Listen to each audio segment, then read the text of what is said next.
Tengo conmigo al ministro Germán García. Germán, abre tu micrófono, varón, y preséntate delante de esta hermosa audiencia. Bendiciones, ministro. Bueno, un saludo para todos aquellos que nos están viendo. Mi nombre es Germán y gracias al hermano Carlos por la invitación. Ya desde algún tiempo hemos interactuado por medio de las redes sociales Sí, sobre estos temas que son de bendición.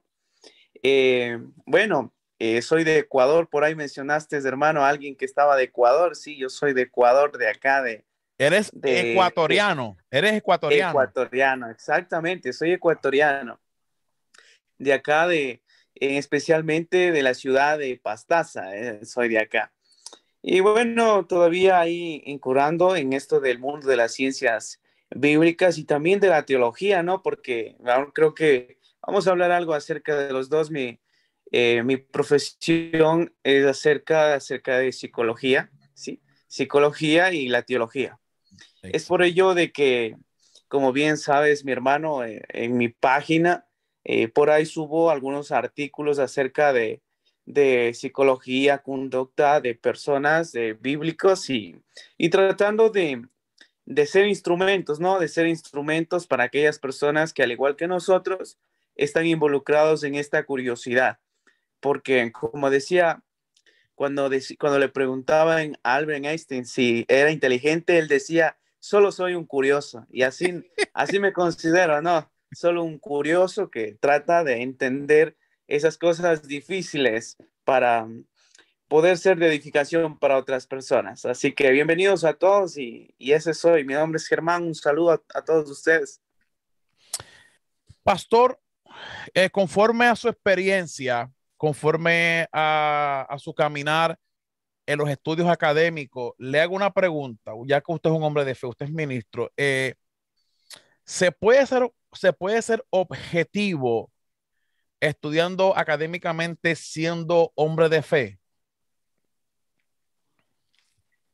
Claro, por supuesto. Es que la objetividad no tanto depende de qué estudias, sino de la persona. Mira, como te dije, yo también mis estudios son psicológicos y todos tenemos sesgos.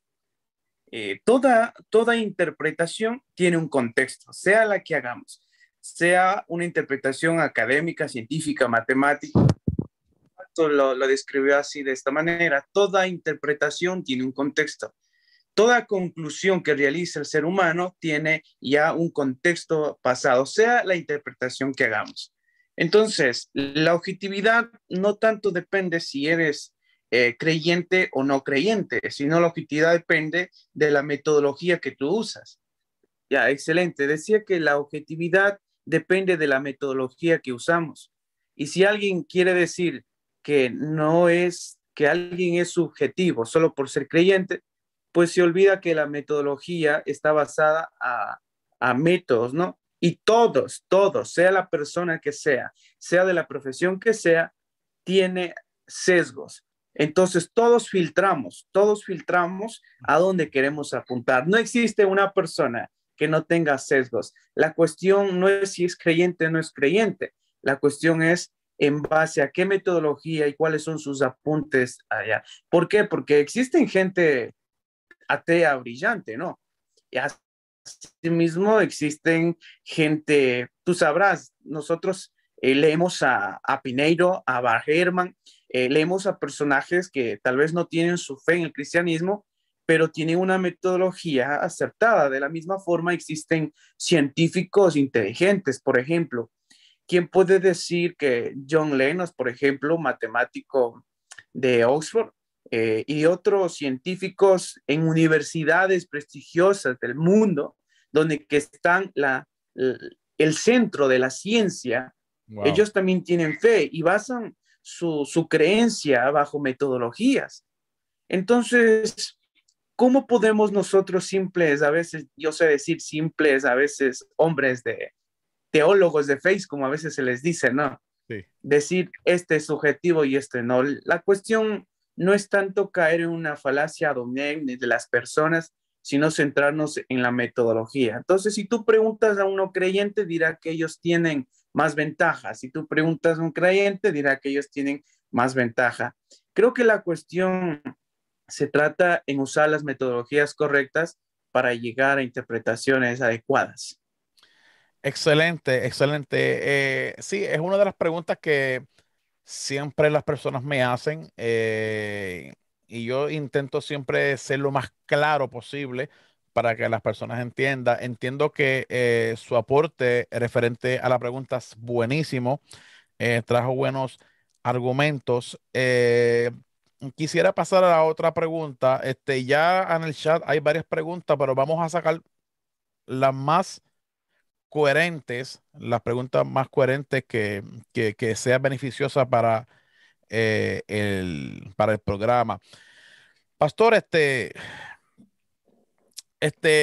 ¿cómo, cómo un creyente puede manejar ciertas investigaciones arqueológicas sobre la escritura, en especial el Antiguo Testamento, cuando en nuestras congregaciones por muchos años se nos ha enseñado un fundamentalismo sólido, que dentro del cristianismo no está mal, porque así que se enseña, pero que de momento vemos evidencias de que eh, hay otros escritos más antiguos que el texto de los judíos, como usted mencionó, sobre el diluvio, sobre la creación, sobre lo que es el huerto del Edén, todas esas cosas que ya se han escrito, han aparecido escritos mucho más antiguos en cuneiforme. Cuando el creyente llega a este tipo de literatura, parece como que hay un quebrantamiento en su fe de muchas personas. ¿Cómo puede un creyente lidiar con estas evidencias científicas que se nos están presentando? Ya. Sabes que a todos nos ha llegado ese momento, ¿no? Esas lagunas, yo El sé boom. decir, esas lagunas mentales que a veces decimos, ¿qué creo, no? O qué pasó, qué me enseñaron, a dónde voy. Bueno, lo primero que debemos hacer cuando llegan esas interrogantes, bajo mi propia experiencia, ¿no? Es Exacto. la ciencia, por ejemplo, la ciencia normal. La ciencia normal nunca da por sentado una verdad, da hipótesis y postulados de acuerdo a las evidencias que se muestran, porque hace 20 años lo que la ciencia daba por sentado, hoy tal vez no lo es. Aún la ciencia, aunque basa sus métodos en evidencias como hechos, investigaciones y procedimientos, aún así sabe que la ciencia interpreta. Por ejemplo, si yo encuentro, como acabas de mencionar, una imagen de Ashera dentro de Israel, eso es la arqueología. Encontró una imagen dentro de Ashera. Pero quieras o no quieras, la arqueología también tiene que interpretar. Entonces tiene que decir, la arqueología solo llega a demostrar que existía y por ahí viene otras cuestiones, Aproximaciones. aproximaciones. Pero aún los arqueólogos también interpretan. Todo arqueólogo, todo historiador tiene que tratar de interpretar el hecho. Y lo primero que debemos dar por sentado es que lo que creemos es una aproximación, pero tal vez no es un hecho real. Y eso yo veo bastante en Facebook. En Facebook veo que personas leyeron un libro sobre el que en Pentateuco, por ejemplo, no fue escrito por Moisés, y hay la evidencia y hay ciertas circunstancias. Y bien, crearon su conclusión de que Moisés no fue el escritor del Pentateuco. Pero lo que hacen es dan por concluido una investigación. Ahí está el error, en Exacto. donde que solo es una aproximación. Entonces, de repente, esa persona comienza a investigar más personas. Y la segunda cosa es, primero, no dar por concluido una aseveración. No, no debemos. Podemos aproximarnos tal vez, pero no dar concluido. Segundo, es entender que hay personajes, arqueólogos como Kipchen, por ejemplo, arqueólogos como Everett, Richard Freeman y otros, Elliot, perdón, y otras personas que ya pasaron por eso, académicos de alto nivel y que creen y que tienen otra aproximación. Entonces uno se hace la pregunta. A veces nosotros nos dejamos influenciar por el académico tal, por ejemplo, Filkenten saca un libro sobre el éxodo no existe, no hay evidencia arqueológica. Entonces nosotros nos dejamos influenciar por su título, por su renombre y damos una aproximación. Pero nos olvidamos que existen varios académicos también que tienen otra postura, otras evidencias. Exacto. Entonces, cuando pasan estas lagunas mentales, sugiero yo que no demos por sentado eso. Siempre hay alguien o algo que tiene otra forma de ver las cosas, más evidencias, porque como te mencioné, Carlos, todos tenemos interpretaciones y muchos olvidamos que por más académico que sea tal persona, él está postulando una interpretación que a través de largo de su vida ha llegado a concluir. Y como bien dijiste, Carlos, ahora es hora que nosotros leamos y leamos aquello y tratemos de sacar la nuestra. Pero, y eso es un trabajo que alegro, Carlos, de parte de todos los que tratamos de esto, de que tratamos de ofrecer literatura de aquellas personas que tal vez no conocen. Por ejemplo, algunos se asustan de la hipótesis documentaria, de que en el primer capítulo se usa el nombre de Dios de una forma, en el segundo capítulo de otra. Elohim Entonces, y Yahvé, Elohim y Yahvé. exactamente, entonces conclusión, entonces viene el otro, conclusión, lo escribieron varios autores. Y se olvidan de que, por ejemplo, Michael Heiser también habla un escrito de que por supuesto hay una composición, pero que no siempre cuando se usan diferentes nombres da por concluido que sean diferentes autores. Entonces, no hay que dar por sentado ninguna aproximación y con honestidad intelectual académica hay que seguir yendo a las fuentes y aunque ya tenga mi conclusión, saber que por ahí puede parecer otra investigación que puede cambiar mi opinión, pero lo que menos podemos hacer es leernos a Filkenstein o algo y subir en Facebook y decir de una, esto ya no existe. O sea, primero demuestro mi escrito y de ahí dar concluido por algo. Así que mis dos consejos resumidos son no den por concluido las investigaciones y segundo es sigan ahondando en el mundo de las ciencias bíblicas porque hay un camino mucho más largo que a veces nos saca de esas lagunas mentales. Por ejemplo, a mí leer a Wallace, Daniel, leer a Walton, leer a Uray sobre la resurrección, leer crítica textual, leer a Evans y otras formas.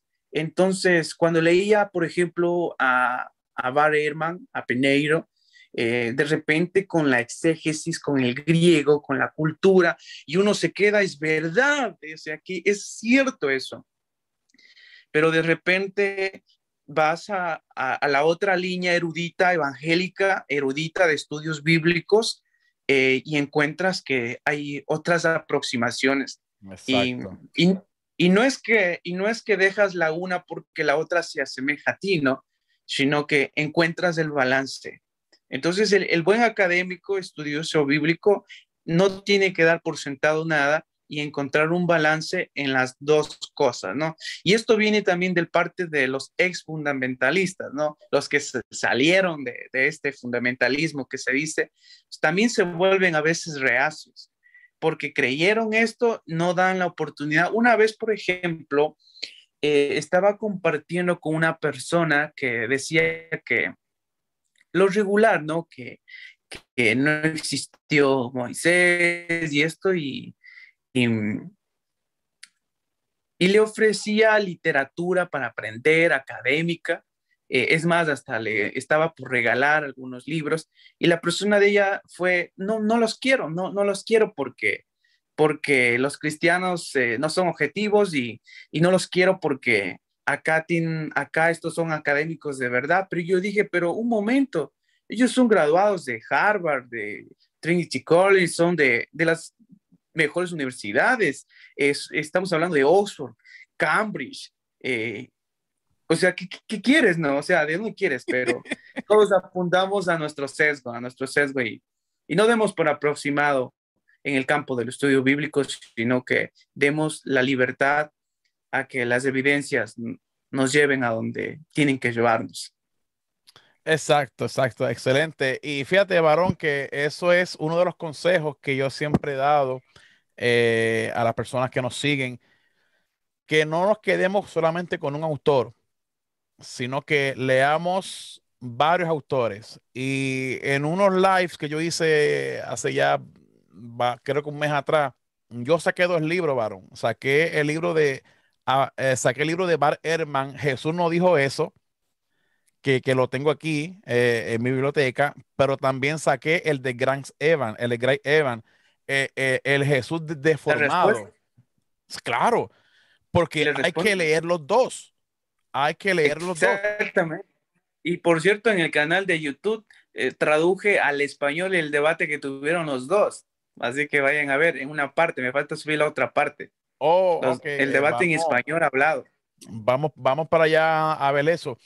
Y yo saqué un extracto para ir a la próxima pregunta. Saqué un extracto, incluso la subí, donde Bart Ehrman decía en su testimonio que él fue un cristiano fundamentalista.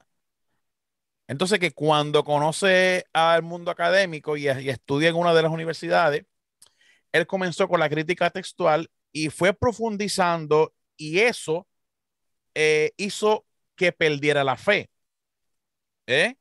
Y al perder la fe, se desligó del cristianismo. Pero sin embargo, Gray Evans, en su libro, prácticamente tiene un mismo, casi un mismo testimonio.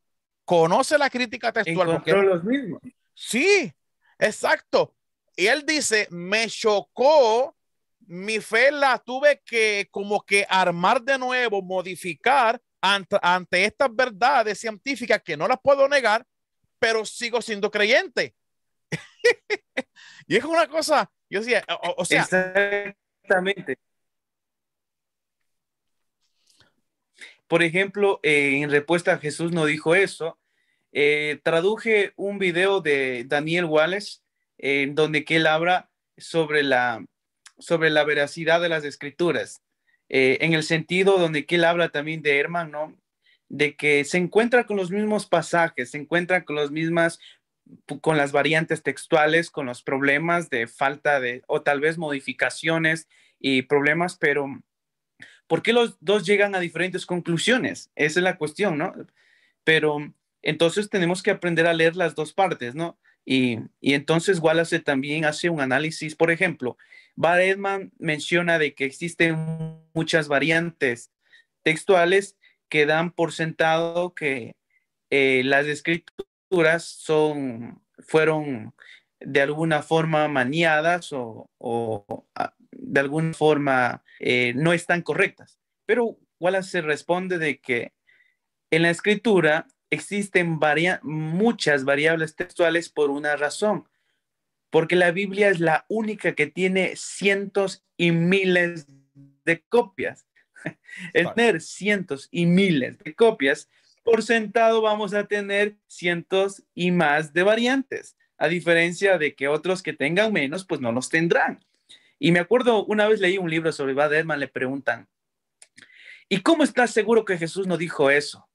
Y Badema responde, porque estamos seguros de que sí dijo, por los estudios, por los variantes textuales y estudios, estamos tan seguros de que hay cosas que sí sabemos que dijo. Entonces él mismo se da cuenta de que aunque sabemos cosas, la única manera que podemos saber que Jesús no dijo eso es porque sabemos que sí dijo también.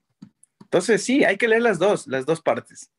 sí, ese es el consejo que yo siempre le doy a los que nos siguen. Incluso a mí me han pedido de literatura académica y yo no doy un autor, yo doy varios autores. Compren esto, no se queden con uno, porque si nos quedamos con uno, la balanza va a bajar y no lo vamos a equilibrar.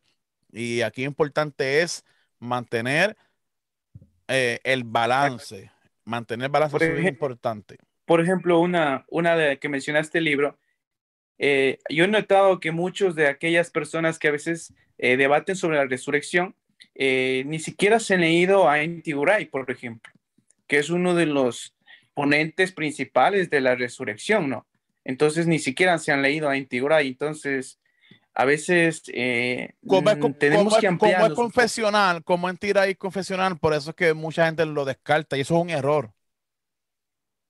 Exactamente. Bueno, aquí en Latinoamérica, ¿no? Porque en el mundo europeo, por lo general, en estudios académicos, allá en Alemania, Escocia, ahí, todos esos potencias académicas, allá lo que importa es quién escribe y su trayectoria que tiene y sobre todo la metodología que usa. Entonces, hay que leerlo, hay que saber leerlo. Acá a vuelta damos sentados, o sea, si es pentecostal, entonces no sirve para nada. Y en el mundo calvinista, por ejemplo, si es pentecostal, no sirve. O sea, si es pentecostal, entonces no tiene un conocimiento teológico, no tiene un estudios bíblicos. Y la pregunta es, ¿que acaso no conoce a Gordon Fee? ¿Acaso no conoce a Craig Kenner? O sea, estamos hablando de gente de la academia donde que escriben para el mundo académico y son pentecostales, son Exacto. continuistas. Entonces, ¿y qué son ellos? Entonces hay que ahondarse y gracias por estos medios que ahora nos dan la oportunidad de conocer material que tal vez en mi pueblo, en mi barrio, en mi ciudad, tal vez los seminarios confesionales no lo rinden. Y gracias por estos medios que Dios usa para poder llevar el Evangelio y los estudios bíblicos para aquellos que estamos sufriendo a veces con nuestra fe. Exactamente. Eh, eh, cuando un creyente, esta es una pregunta, cuando un creyente estudia la crítica textual, en este caso un creyente trinitario, un ejemplo, porque la mayoría pues son de corte trinitario. Cuando un creyente va y estudia, comienza a estudiar la crítica textual y se entera de que el texto primero de Juan 5:7 es un texto interpolado que no aparece en los mejores manuscritos más antiguos y se entera que es un añadido. Entonces ahí es donde la gente comienza a desprestigiar la Biblia, comienza como a perderle credibilidad a la Biblia. Y un ejemplo, con el final de Marcos, el final de Marcos que termina el capítulo 29, si no me equivoco, 8, 28, no, 16, 8, 16, 8. En el Y capítulo 16. el capítulo 16, verso 8, ahí termina. O sea que lo demás es un añadido posteriormente del siglo quinto, porque así que lo dice el libro de N.T. Wright, que yo saqué un extracto de ahí para explicar algo.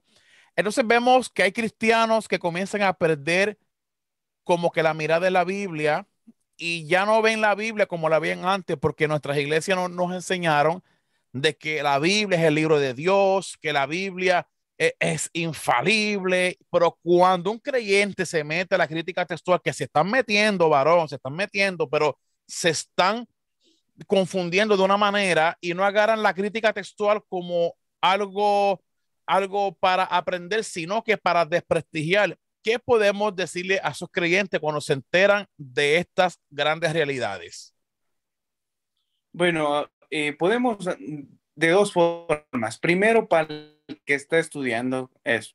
Primero, para estudiar crítica textual, pues tenemos que tener un contexto como aprender primeramente griego, aprender hebreo, cultura semítica en el Antiguo Testamento, cultura romana, judía también está en el Nuevo Testamento. Después de entender estos idiomas, podemos hablar de exégesis. Y esto es un error también quiero comentarte, hermano. Hoy se ofrecen muchos cursos, por ejemplo, en Internet de exégesis y crítica, y muchas personas que no saben griego, que no saben hebreo, que no tienen conocimiento de historia de la iglesia, pues tanto como en el libro de Dan Carson, Falacias de Exegéticas, que es un excelente libro para aquellos que no tienen conocimientos académicos, pero pueden hablar. Dan Carson, por ejemplo, profesor de Trinity, ¿no? Menciona que uno de los principales reinantes de la interpretación del texto es el contexto. Entonces, muchas palabras pueden significar en un capítulo otra cosa diferente en otro capítulo. Entonces, muchos se basan en la etimología o en la sintaxis, olvidando el contexto. Entonces, ¿qué pasa? De repente, el hermano que no sabe griego, hebreo, contexto, historia, se va a un curso de exégesis y ahí le dicen que el griego, que la palabra, que esto, entonces se queda, no, se queda, no, entonces estoy mal. Entonces, mucho cuidado. Las cosas tienen una metodología y no podemos saltarnos. Entonces, si queremos aprender crítica textual, aprendamos idiomas primeramente. Es por eso que en los seminarios o estudios bíblicos acreditados y regularmente, si no tienes conocimientos en idiomas antiguos bíblicos, no puedes hacer crítica textual ni exégesis.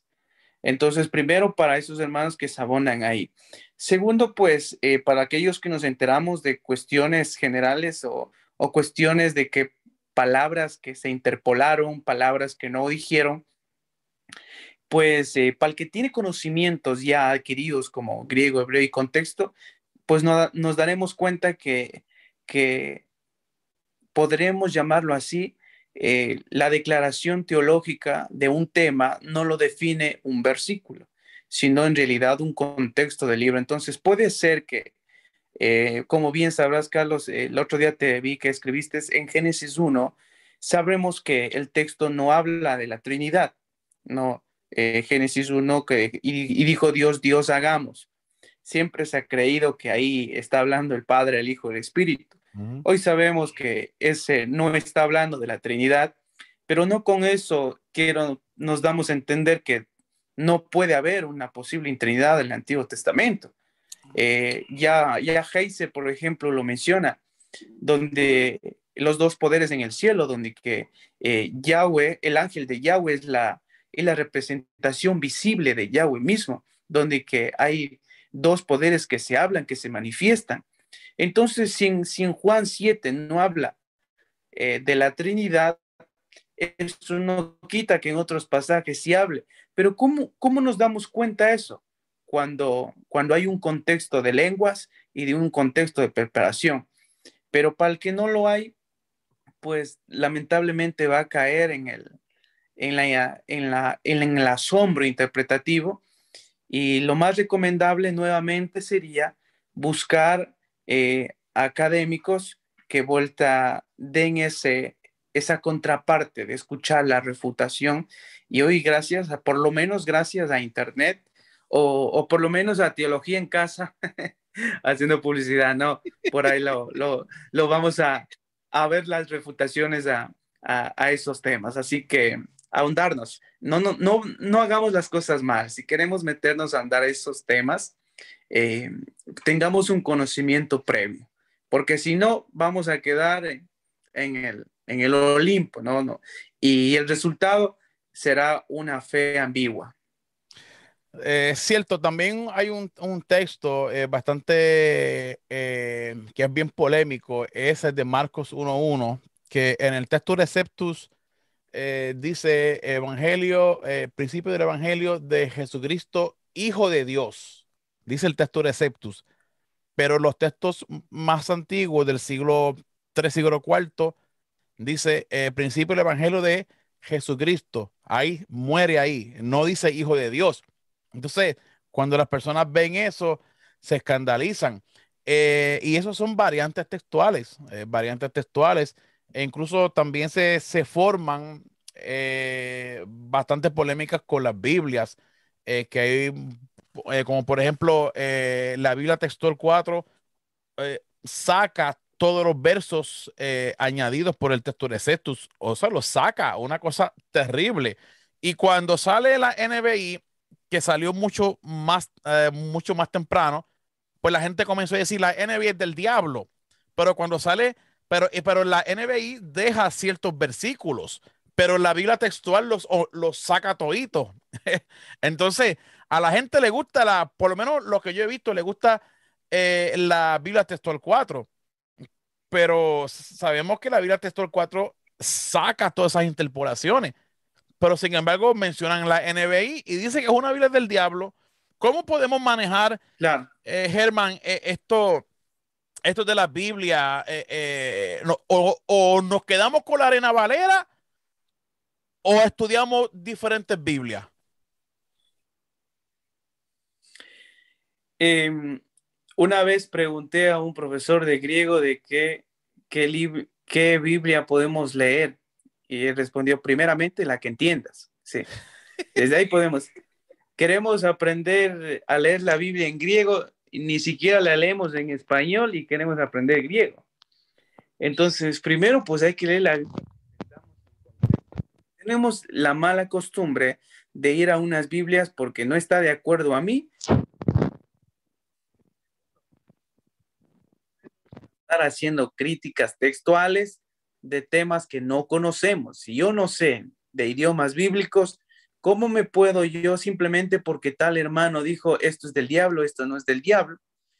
Primero debo de conocer los lenguajes bíblicos si es que quiero atreverme a debatir qué Biblia no es, porque recuerden que atrás de las Biblias no están personas normales, están personas académicas escribiendo atrás de esas Biblias.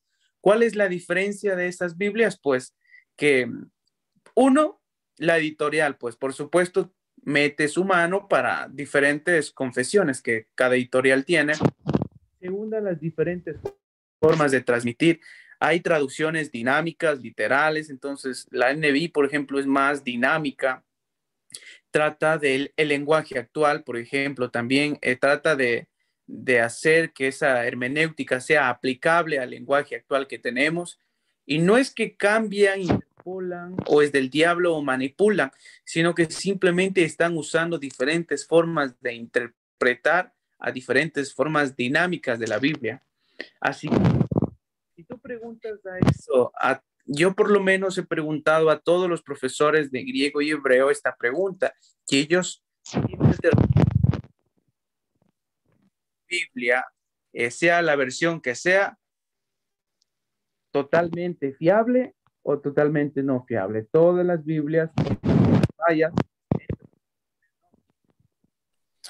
Varón, tienes problemas. No sé si el teléfono se está moviendo, por como que se corte de nuevo, hace un ruido feo y después viene de nuevo. ¿Me Este, escuchas bien? sí, ahí te escucho bien, varón. Parece Excelente. que el teléfono está sufriendo algo. Mil disculpas, que ahorita estoy con el teléfono. Por ahí tengo mis equipos, pero no los pude conectar. A Ok, la próxima, si hay cómo, pues les conectamos. Decía de que tengamos cuidado en criticar las Biblias, pues todas tienen sus exacto. errores, todos tienen sus fallas. Atrás hay académicos que las realizan, entonces, y si no estás de acuerdo con algo de una Biblia, pues te animaría a que hagas tu ensayo escritural y exégesis y nos envíes para leernos, ¿no? ¿Quién sabe? Te ayudamos a promover para que lo publiques en la Sociedad Bíblica Literatura de los eruditos, ¿no? Entonces, no hay Biblias, hay que entender y tratar de... alguien decía que en la Biblia hay pasajes, y aquí voy a meterme a algo más práctico, ¿no? En la Biblia hay pasajes difíciles, es verdad, pasajes complicados y algunos que todavía no les entiendo, pero hay unos que sí los entiendo y de esos debo preocuparme, por los que sí les entiendo y Exacto. no los hago. Eh, este, ya van 44 minutos. Quiero hacer la última pregunta, pero esta es fuerte, varón, contundente para responder aunque sea dos preguntitas o tres, porque quiero hacer el programa de una hora, para no excederme demasiado. Eh, el cristiano, porque este programa es en sí para el creyente, porque queremos educar a las creyentes, los que están conociendo, por lo menos esta página yo sé que es técnica, a veces es demasiado fuerte las cosas que yo publico, la gente se vuelven locas a veces, me tiran por inbox, algunos se van hasta a lo personal, pero por estas personas que se van a lo personal, que piensan que yo estoy atacando la Biblia. Por eso que hago este tipo de videos, para que ellos se sientan cómodos en la página, para que no crean que yo estoy eh, agarrando la Biblia, poniéndola que no vale nada. Al contrario, yo amo la Biblia. Yo soy un ministro que ama la Biblia y ama los estudios académicos, y por eso son estos programas.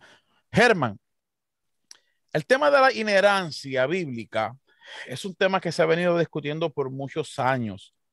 Entonces, cuando hay cristianos que se le enseñan en las iglesias que la Biblia es la palabra de Dios y la Biblia es la única que tiene la revelación de Dios, pero cuando nos metemos en los estudios académicos, vemos, como ya dije antes, que hay ciertos temas, ciertos acontecimientos que los hebreos los obtienen, los desmitifican y hacen teología, como por ejemplo lo que dijo anteriormente, el arca, el diluvio, la torre de Babel, ese tipo de relatos del Génesis, que cuando un cristiano, y los he visto y han venido a mí temblando. Hermano Carlos, pues quiere decir que la Biblia no es inspirada por Dios.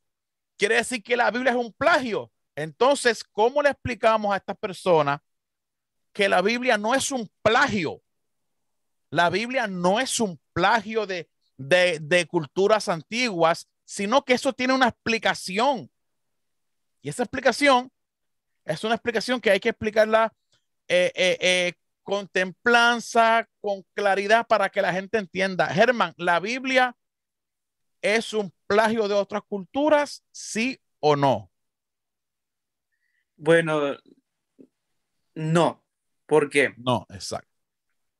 Porque primeramente cuando hablamos de plagio, estamos hablando de un anacronismo, ¿no? En el mundo antiguo no había el plagio. Es algo, si algo pasó en ese tiempo, pues todo lo escribían. Por ejemplo, hoy pasó la pandemia, ha pasado la pandemia COVID. Entonces, de alguna forma, todos escribiremos algo sobre ella. Y tal vez mi forma de escribir será diferente a la que pasó allá en Estados Unidos, acá en Ecuador, y no por eso significa que los dos nos estamos copiando.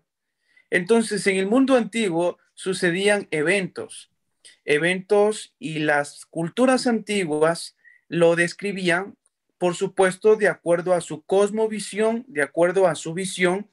Es de así, por ejemplo, que si Baal construyó su templo en 7 días, en donde que el templo era el poderío de los dioses antiguos, entonces no, entonces nuestro Dios Yahweh no solo construyó su templo en 7 días, él construyó su templo cósmico, todo el mundo y toda la tierra en 7 días.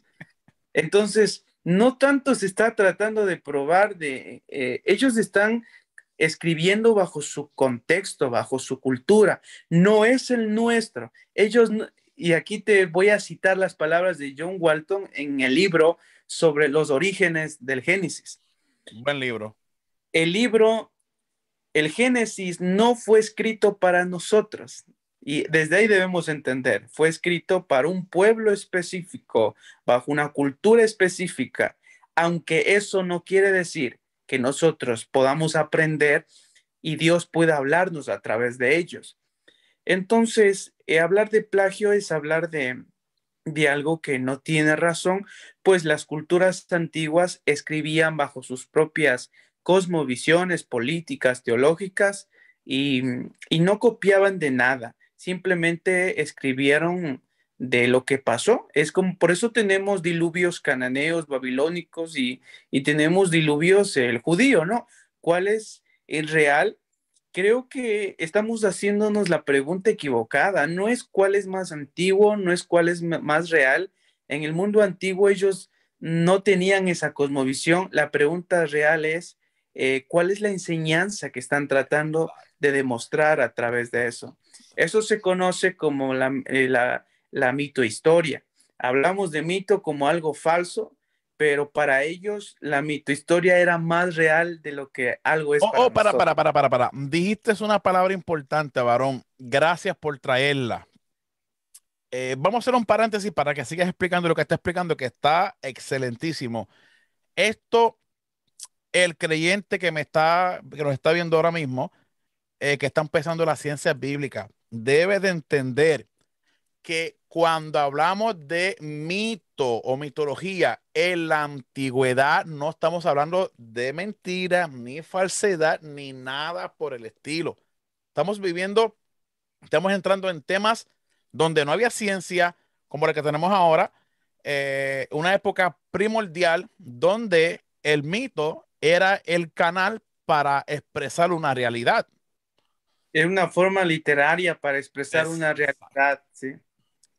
Exactamente. siga, Entonces varón. ahí tenemos el Adán literario, el Adán histórico, otros hablan del Adán genético, pero la cuestión es entender de que no podemos hablar de esto. Entonces, si alguien menciona de que la Biblia es una copia, pues no conoce de historia antigua, no conoce de contexto semítico, y cuando aquellos que refutan que el diluvio del babilónico es más exacto, pues si nosotros, por cierto, hay un video que hablo sobre esta comparación del diluvio en el canal. Si tomamos más en serio, el diluvio judío es más real que los babilónicos. Más Eh, coherente, más coherente. más, coherente, más coherente, exactamente. Y la creación Y también. igualmente la creación, exactamente. Entonces, y en el mundo académico de estudios antiguos, algo no es real por más antiguo que sea, sino también tal vez por la coherencia que presenta. En cuanto a los evangelios, por ejemplo, mencionaste algo de las variantes y tomo las palabras y cito de Antonio Piñero, ¿no? Piñero. Él, sí, Piñero, perdón, Antonio Piñero. Exacto. A los años que no lo he leído, pero la última vez que leí sobre sus libros de los evangelios, él mencionó algo muy interesante. Como no es cristiano, ¿no? Para los que saben. Él mencionó y le preguntaron si los evangelios son copias o Uf. falsificaciones. Y él mencionó claramente y dijo, no, los evangelios son infalsificables. ¿Por qué? Porque si querían falsificar, no podrían haber puesto algunas incoherencias o errores que se encuentran entre ellos, sino se hubieran conversado o hubieran puesto algo real. Entonces, eh, las, algo no es falso no porque no concuerda, es falso porque dos verdades no pueden ser correctas, una puede ser equivocada. Entonces, recordemos algo, la falta de evidencia no significa que algo no es cierto. La ciencia nunca da por sentado esto. Tú dirás, hace tiempo se creía que David no existía y después salieron pues las evidencias arqueológicas. Lo mismo pasó con Jesús y así puede pasar por muchas cosas. Entonces, en vez de hacer falacias generales, de concluir cosas, podemos decir aproximadamente nuestros datos nos mencionan tal cosa, pero debemos dejar esos sesgos porque regularmente son sesgos de ex fundamentalistas que tratan de inhabilitar la Biblia. Y no creo que se trate de defender la Biblia o de atacarla, hay que presentarla. Y debemos entender algo, que la Biblia, cuando hablamos de inerrancia, no debemos de asustarnos. Por ejemplo, Jonás creía que el sol giraba, se movía, ¿no? Él creía que el sol salía de un lado y al otro y que se detiene ahí. Hoy sabemos que eso no sucede, sabemos que el sol es estático y que gira la tierra. ¿Mintió Dios? No, no mintió, simplemente él transmitió su Excelente. mensaje a Jonás, si, al pueblo entendido. Y eso es una característica de Dios en el Antiguo y Nuevo Testamento, que su intención en ningún momento es transmitir ciencia. Eso no quiere decir que no lo haga y que Dios no tenga verdades, pero el propósito general de Dios es transmitir un mensaje y de ahí debemos tratar de entenderlo y no tratar de interpretar la Biblia bajo contextos actuales. Y la inerrancia, pues, es una doctrina eh, que puede ser cierta dependiendo de qué crees por inerrante, ¿sí? Pero Aunque es de acuerdo moderna, la inherencia exactamente, es moderno. exactamente. Pero si creemos esta inerrancia de que Dios no puede equivocarse en las escrituras, pues estamos poniendo las escrituras a un nivel de Dios que no debería ser. El único inerrante, pues, es Dios mismo. Y la escritura me encanta. Hay un escrito de Peter Enns. Peter Enns, pues los que conocen, es un académico especialista en Biblia hebrea y semítica, graduado de Harvard. Él tiene un escrito que dice inerrancia o no inerrancia. Tiene un excelente libro sobre la inerrancia, en donde que abran 5 puntos de la inerrancia, donde que cada autor erudito menciona su postura, por qué cree en la inerrancia y por qué no. Y Peter menciona sobre la doctrina de la encarnación. ¿Qué Wow. significa eso? Menciona de que al igual que Dios se encarnó siendo hombre para que pueda expresarse su voluntad a través de Jesús, de la misma forma Dios se encarna las escrituras en un lenguaje, en una forma que su pueblo pueda entenderlo. Entonces, si en el Antiguo Testamento se dice que las emociones y los sentimientos se encuentran en los intestinos, pues esa era la encarnación que él usó, el lenguaje que él usó para transmitir su mensaje. Pues si Dios decía que los sentimientos estaban en el consciente, en el cerebro, pues nadie entendería qué se está refiriendo. Entonces, así como Dios se encarna en Jesús para transmitir su mensaje, Él usa la cultura, el pueblo, los mensajes y el lenguaje propio de cada quien para transmitir su mensaje. Tenemos una pregunta, dice, pregunta para el pastor. En su congregación, con los estudios académicos de la Biblia, ¿ustedes corrigen las doctrinas que están erradas o las mantienen de forma tradicional?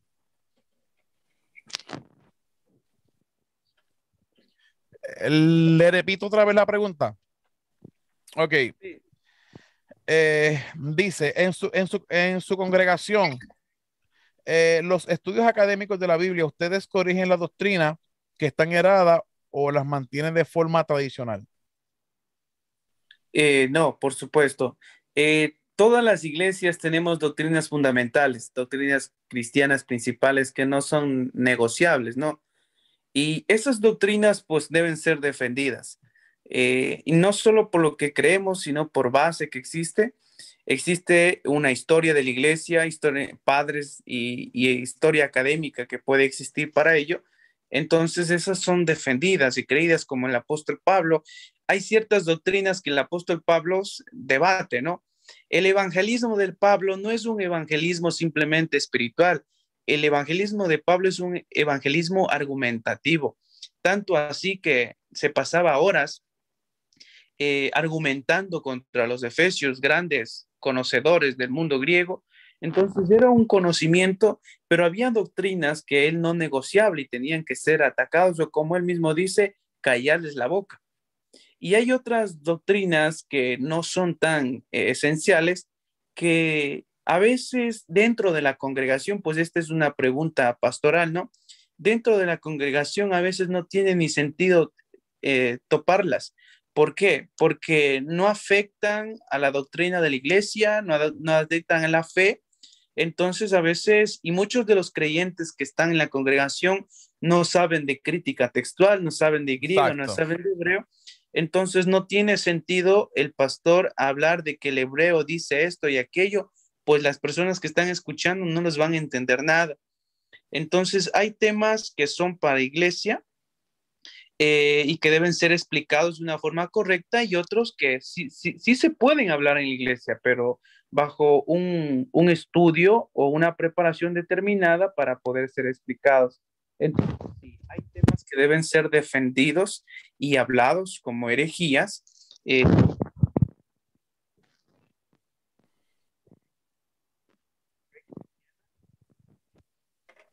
temas que ponen en duda a la fe cristiana.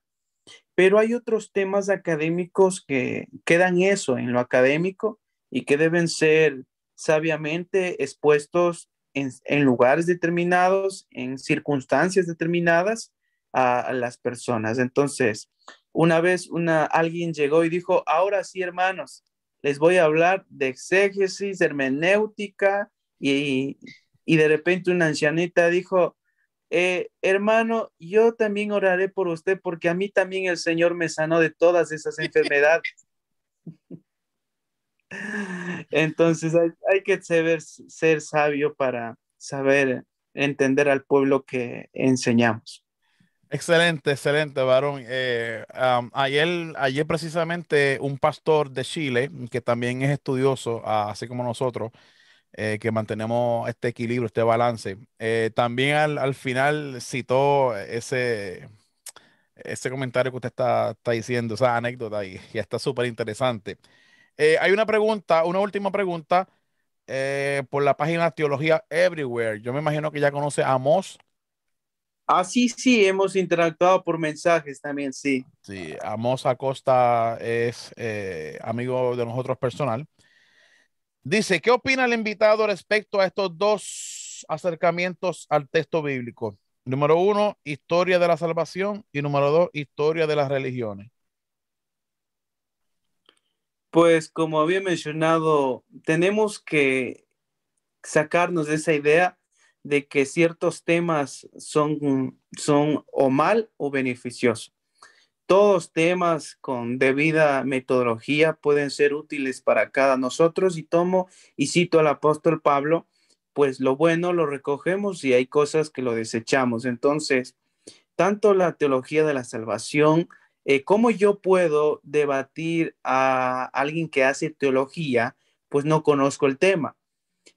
Uno no puede hablar ni criticar de algo que no conoce. Por tanto, siempre es bueno ahondarse en la literatura, tanto de la filosofía, de las religiones, entender su contexto, su cultura, para ampliarnos en el mundo. Es tanto así que un cristiano debe entender un poco por mucho de filosofía para entender, pues la teología surge de la filosofía, también para explicar, para pensar, dialogar, y muchos de los contemporáneos y antiguos también hablaron sobre eso.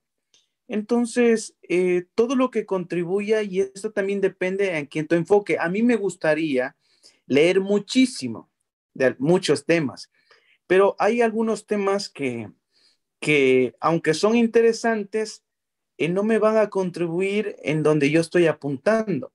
Entonces, el experto no es el que conoce de todo, sino el que sabe de algún tema en específico. Entonces, si a usted le sirve ese tema en su contexto de estudios, pues hágalo, aprovechelo.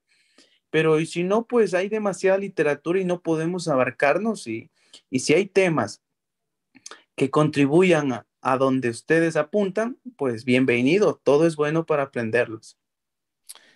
Excelente, excelente. Bueno, mis amados, ya damos por concluir este programa especial con el ministro Germán García, que ha sido de gran bendición este día. Y recordemos, amados, que este tipo de programa, este tipo de invitados que son especiales para nosotros, lo hacemos con mucho amor, con mucho cariño, donde ellos acceden a la invitación y ellos expresan su conocimiento por la misericordia de Dios que han obtenido a través de los años, y también son personas que han manejado las ciencias bíblicas, la manejan y siguen siendo creyentes. O sea, que las ciencias bíblicas nos dan herramientas para fortalecer ciertas áreas de la Biblia. Pero lo importante de esto es mantener la fe, la espiritualidad para seguir siendo mejores personas, alcanzar a otros. O sea, hacer el trabajo que Dios nos ha permitido que hagamos, hacer en esta tierra. Así que, Germán, gracias por tu participación, gracias por decir que sí, y espero que no sea la última. Las últimas palabras, varón, para despedirnos. Sí, justo hoy leía algo de Lennox, decía, la religión y la ciencia no pueden mezclarse, la teología y las ciencias bíblicas no pueden mezclarse. Ahora, él ponía un ejemplo y decía, si yo prendo una estufa, una olla, hornilla, y la pongo a calentar, pues la ciencia dirá que eso se prende por combustión, por burbujas de oxígeno que lo hacen. Y a la realidad yo pregunto, decía el científico, ¿quién ocasionó que se calentara el agua? Y alguien respondió, las ganas de tomarse un té. Entonces, no podemos de alguna forma separar las intenciones tanto de la ciencia. Son herramientas y debemos saber ocuparlas de una forma correcta.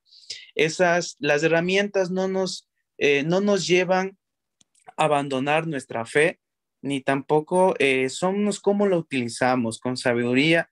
Como mencionamos hoy, las mismas evidencias hicieron a Bad Elma un agnóstico Wow. y a Craig Evans un cristiano defensor de la escritura. Entonces, son sesgos personales y con mucha humildad debemos avanzar en el estudio de las escrituras que nos llevan al conocimiento y sobre todo a los pastores que me están escuchando, entender que Timoteo 3 dice que el pastor debe ser apto para enseñar. Justo González en su libro La historia del domingo declara que en el mundo antiguo casi no había gente que supiera leer y escribir.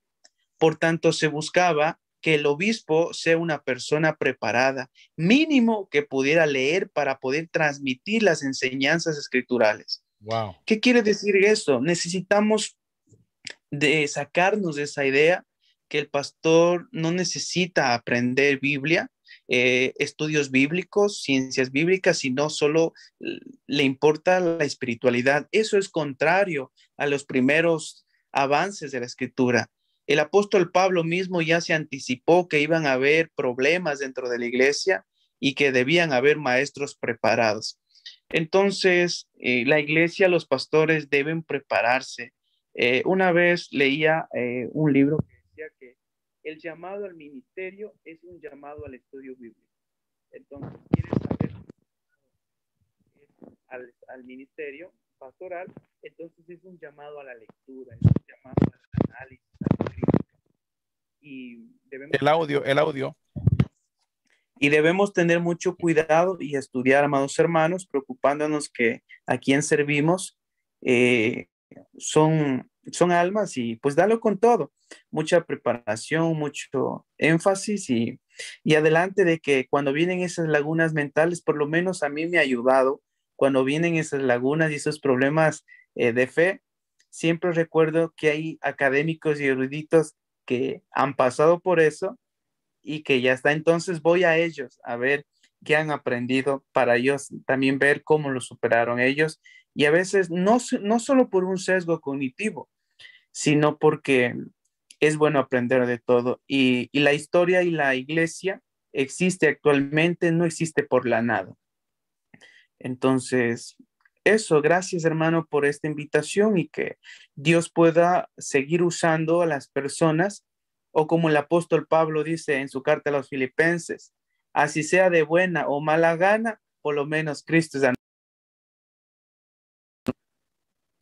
Exacto. Gracias a ti, varón. Así que nos despedimos. Bendiciones a todos. Shalom, shalom.